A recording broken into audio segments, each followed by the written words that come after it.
Can I tell you that you guys have like the dream job of everybody I know? I do not disagree. I know. You guys I are wish living I the life.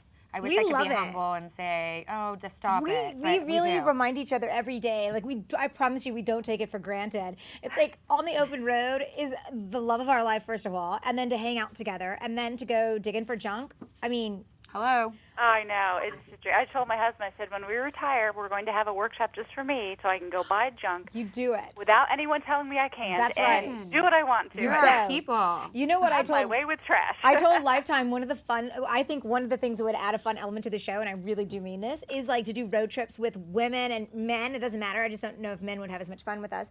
Is like picking them up along the way and like, come on, let's go. And like, I'm thinking summer camp. right? For moms. Okay, we're in it. Summer camp for moms. I love We're in that. it. That We're is in I funny. would be the first one signing up. I'm Okay, signing great. right now. There's only 3 members in Okay, our we're camp. the 3 charter. Okay, we started.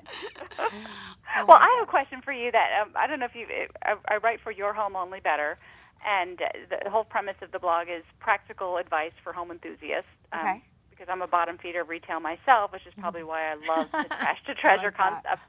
But one question I get over and over again, because I had done a post on barn doors for use inside the home. And everybody wants to know, where can they go find an old barn door with a history that they can then convert into something they can use in their house? I wish I could tell you that it was like some of the easiest finds ever, but it's really not. And you know what's happening is that now, especially things like barn wood and all the accessories that go along with it, everyone's realizing that they really do have worth. I can't tell you how many times Tracy and I growing up in Texas, I mean, barns just falling down, no one touching them, there for years and years and years. And you can still find it. It's just people know People that are there's onto a it. worth there now. But the more decrepit the building, I mean, Yeah. then the better chance you have. But I mean, not only Texas, but I mean, the closer to the water, the more weathered the wood. So Oregon. But I have a great idea for barn doors that I've seen some people sort of create their own. Okay, the first thing is obviously, unless you're just an absolute purist and you want to know that that barn door came off of some 300-year-old barn, Right. There's a lot of still great salvaged wood out there, that you can reclaim. And really a contractor, I mean, obviously, unless you're really good or your husband can handle this or some great guy in your life can handle it, or heck, you women, I just am not as great with a power tool, is actually creating that door. And there's so much online, this crazy hardware that's out there. And it doesn't even have to be actual hardware. We found so much metal pieces that we just like use. plates and Discarded metal bits and kind of customize your own door. I think that's probably the smartest way to go. Well, right then it's now. more customized to exactly what you need, which Yeah. makes a lot of sense to me. Yeah. Which actually leads me to another question. A lot of the things that you find have an interesting history to them. And I'm curious, I know some people just want to buy something or find something that they can create that's unique in their space so that they can, save money but also there's people who say they really want that story to carry through to what they're saying. So when someone says, "Oh, nice door," well, let me tell you about it. Yeah, have a seat. Yeah, But that's do you where our find pieces. the folks that buy from your store or the folks you run into are interested in, I guess, two sides of it. People who buy things, are they interested in that story? And secondly, people you buy from who have those stories, how hard is it to detach them from the product or the item that you're Well, trying we to could have get? probably made so much more money in our store if we would have had more customers coming in but the flow was like this. Someone would walk in and they'd say, "Oh my God, I love that." And we'd go, "Oh my goodness." Well, Mr. Higbee, who lives in Louisiana, He's got 3 sons. he's so lovely. He and his wife, she's wonderful, Betty. And we'd start telling It's a this great story. casserole. Yeah, they become part of our family, yeah. But we embrace that. We want to add new elements to these pieces because not only did we find this great, tractor part or whatever it is, and we're going to take that story home with us, but once we've recreated it, now we're added getting our story. giving it a new life and a new purpose. And It's fun we to go into embrace it. someone's house. I love to go into someone's home, and if I spot something and go like, "God, I love that," and they have a great story behind it. It just says that, that they put some effort and passion and their own flavor and spin on their life. That they actually infuse their home in the way they would live and what really makes them happy. And it comes through when they're entertaining in their home. It comes through, when they are walking you through their home. Right.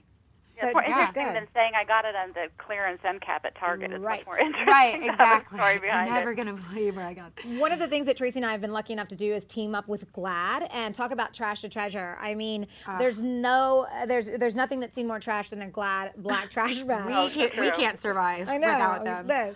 But they are behind this Keeping America Beautiful campaign, Clean Up America campaign, and we obviously live by this theory and love to embrace, repurposing things. And we started looking around our own houses and trying to think of ways to easy little transfers, trash to something useful. Some people do get intimidated. So we've got a couple of tips for you. My boys love to destroy everything. I've got 2 young boys, so they got a hold of this atlas. So instead of throwing it out, I framed it, and now it's this cute little, bulletin board.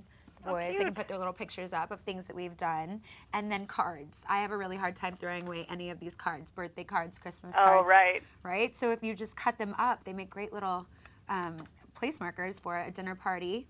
How cute is that? And what would you do with old magazines? I've embraced pinning, but I'm still a little bit old school, and I have a stack of magazines that, as I go through them, and I don't want to throw them away. I'm going to tell you this. One of the coolest things that I've seen, to me right now, there's just so many amazing pictures, and even the covers of different magazines, is to honestly frame that too and do almost this sort of, collage on a wall. It's really cool to see like a 3x3x3. And even if it's all of the same, like a Vogue or an Allure, just different ones that you're really into, the colors. It doesn't even have to be some sort of rhythm and rhyme. It's just an interesting, look.